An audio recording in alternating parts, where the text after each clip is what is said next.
శ్రీ గురుభ్యో నమః. తెలుగు భక్తి మార్గం ప్రేక్షకులకు నమస్కారం. ఈ రోజున అతి ముఖ్యమైనటువంటి ఘట్టం అనుకోవచ్చును. జాతక భాగంలో కానీ సాధారణమైనటువంటి జీవన విధానంలో కానీ వాక్ యోగము, వాక్ అంటే మాట్లాడే విధానము కోసం విపులంగా కొంత చెప్దామని మీ ముందుకు వస్తున్నాం. వాక్ యోగం అనేపాటికి జాతకంలో వాక్ యోగం పరిశీలన తీసుకోవచ్చు. వాక్ యోగం హాస్యంగా మాట్లాడతారా, లేదు చాలా కఠినంగా మాట్లాడతారా, లేదు చాలా స్మూత్గా మాట్లాడతారా, లేదంటే మాట్లాడే తీరు ఎలా ఉంటుంది, అవతల వాళ్ళని ఆకర్షించుకునే విధంగా మాట్లాడతారా, లేదంటే వాళ్ళతో ఒకసారి మాట్లాడిన తర్వాత మరి మాట్లాడకూడదు అనేటువంటి విధంగా ఉంటారా అనేటువంటి అంశాలు మనం జాతకం చూడగానే కూడా వాళ్ళ మాట్లాడే పరిస్థితి తెలుస్తుంది. కావున ఇది జాగ్రత్తగా పరిశీలించినట్లయితే చాలామంది ఈ వాక్ వల్లే కోట్లు ఆర్జించిన వాళ్ళు ఉన్నారు. ఆకర్షణ విధానంగా తీసుకొని కొన్ని మాటలు చెప్పి, ఇప్పుడు ఎల్ఐసి అవనివ్వండి, మరొకటి అవనివ్వండి, వారంతా కూడా మన ఆకట్టుకునే వాళ్ళు ఆ మాటలు చెప్పే మన నుంచి పాలసీలు తీసుకోవడం కానీ అవన్నీ కూడా అవుతుంటాయి. అలాగే ఒక్కొక్కరు మాట్లాడే తీరుని బట్టి అమ్మనైనా ఆయనతో మరి మాట్లాడకూడదు, ఈసారి చాలా కష్టం అనేటువంటి విధానం కూడా అందులో తెలుస్తుంది. చాలా ఖచ్చితంగా మాట్లాడేటువంటి వాళ్ళు చాలామంది ఉంటారు. అలాగే ఎక్కువగా వాక్స్థానానికి శుభగ్రహ దృష్టి కానీ శుభప్రదమైనటువంటి వీక్షణ కానీ ఉంటే వాళ్ళు చాలా సాత్వికంగా మాట్లాడతారు. అలాగే వాళ్ళు మాట్లాడితే మళ్ళీ మాట్లాడితే బాగుండు అనేటువంటి విధంగా కూడా ఉంటుంది. కొంతమంది మాట్లాడే తీరు ఏంటంటే అక్కడితో ఆ చాప్టర్ క్లోజు అన్నట్టుగా మాట్లాడతారు. అది పాపగ్రహ వీక్షణ ఉన్నందువల్ల వచ్చినటువంటి సందర్భం. అయితే కొంతమందికి అసలు మాటలే వస్తాయా రావా, ఇది ఒక జాతకంలో ఇది కూడా పరిశీలన చేసుకోవాలి.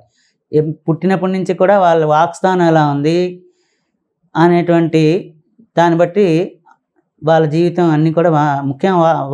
వాక్ అనేది లేకపోతే మరి ఇంకా వాళ్ళ జీవితం అన్నది వ్యర్థమైనట్టే లెక్క. వాళ్ళు ఏ విషయం చెప్పలేరు, అవతల వాళ్ళని అర్థం చేసుకునేటువంటి ఇది ఉండదు. అంటే అది మూగయోగం అంటాం. దానికోసం అప్రిస్తుంది, తర్వాత చూద్దాము. వాక్ యోగము అసలు హాస్యాన్ని పండించేటువంటి వాళ్ళ స్థానంలో వాక్ స్థానంలో ఎవరు ఉండాలి, అలాగే న్యాయవాది వృత్తి చేసినట్లయితే వాళ్ళ దాంట్లో వాక్ స్థానంలో ఏ అధిపతులు ఉండాలి. వాక్ స్థానాన్ని పరిశీలించినప్పుడు చాలా జాగ్రత్తగా పరిశీలిస్తే వాక్ అనే దాని మీదే మొత్తం ఈ ప్రపంచం అంతా కూడా ఆధారపడి ఉంటుంది. అదే కనుక సరిగా లేనట్లయితే మన జీవితం పూర్తిగా వ్యర్థమైపోయినట్టే లెక్క. సపోజ్ ఉదాహరణకి వాక్ స్థానంకి లో గురుడు ఉన్నాడు అనుకోండి. వాక్ స్థానంలో గురుడు ఉంటే చాలా ఉన్నతమైనటువంటి ఉపన్యాసకులు కానీ, మంచి విద్యా బోధనలుగా చేసేవాళ్ళు కానీ, అత్యున్నతమైనటువంటి తెలివితేటలు ఉన్నవాళ్ళు కానీ అవుతారు. అదే వాక్ స్థానానికి పాపగ్రహం, ఎగ్జాంపుల్ కుజుడు కానీ రాహు కానీ ఇలాంటి వాళ్ళ తాలూకా వీక్షణ కానీ లేదంటే ఆ స్థానాల్లో ఉంటే కనుక వాళ్ళతో మాట్లాడడం చాలా కష్టం, మాట్లాడే విధానం చాలా ఇబ్బందిగా ఉంటుంది. అందువల్ల ఉపన్యాసకులు, తర్వాత మంచి వ్యాపారవేత్తలు, మంచి కీర్తి ప్రతిష్టలు కలిగిన వాళ్ళు ఈ వాక్స్థానం మీదే ఎక్కువగా ఆధారపడి వాళ్ళ తాలూకా జీవన విధానాన్ని మార్చుకోగలుగుతుంటారు. కాబట్టి ముఖ్యంగా పరిశీలన చేయాలంటే చిన్నపిల్లల జాతకాలు అయితేనేమి, పుట్టినప్పుడు అయితేనేమి, పెద్ద అయిన తర్వాత వాళ్ళ వాక్స్థానం ఎలా ఉంటుంది, పెద్దవాళ్ళతో ఎలా మాట్లాడతారు, చిన్నపిల్లలతో ఎలా మాట్లాడతారు, ఇవన్నీ కూడా ఆధారం. మన జీవితంలో ముఖ్యమైనది వాక్స్థానము. ఇది జాగ్రత్తగా పరిశీలించి ఒకవేళ వాళ్ళకి నత్తిగా మాట్లాడతారా, లేదంటే స్టార్టింగ్ ట్రబుల్ అంటాం దాన్ని, ముందు కొంతమందికి చాలా వరకు మాట్లాడే ముందు ఆలోచించి ఆడుతుంటారు.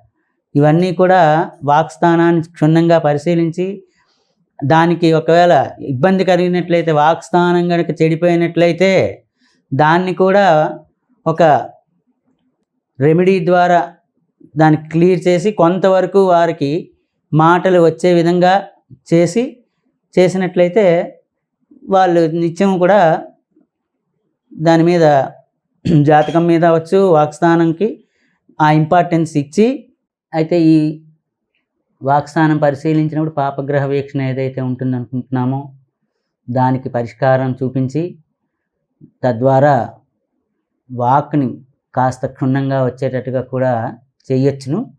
అది జాతకులు విశ్లేషించి ఏ పరిష్కారాలు చేస్తే వాక్స్థానం బాగుంటుందో దాని ద్వారా వారికి ఆ మార్గాలను చూపిస్తూ జాతకాలకి ఒక విధంగా నమ్మకం వచ్చినట్టుగా చేస్తే శాస్త్రం మీద నమ్మకం కుదురుతుంది.